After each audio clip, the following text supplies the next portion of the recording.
pair number 1 under kids category.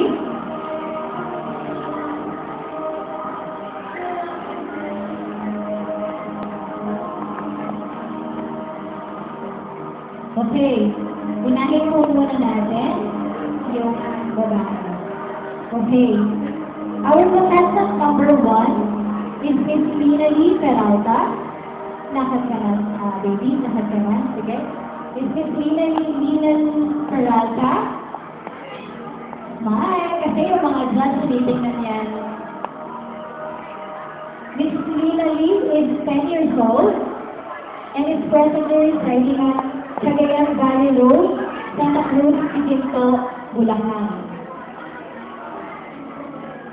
She is wearing a Halakanan Festival-inspired gown made from dried leaves, even fruit, and fish.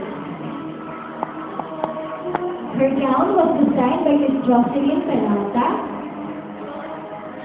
from Santa Cruz, Quinto, Bulacan. Once again, our contestant number 1 is Miss Lina Lee Peralta.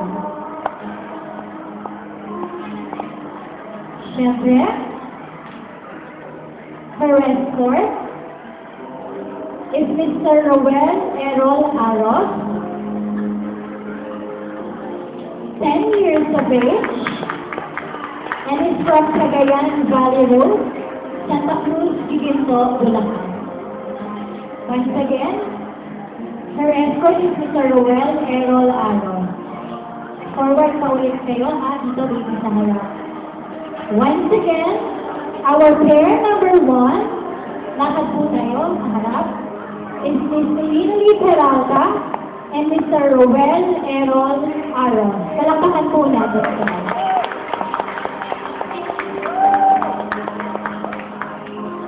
Pause kayo ng konti para medyo magtagal lang yung sa mga judges.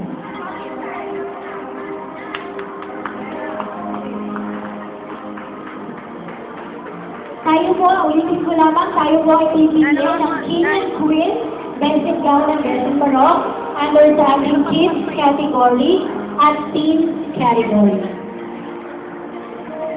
Thank you. Once again, that was our pair number 1, Miss Lina Lee Peralta and Mr. Errol Aros. Okay na.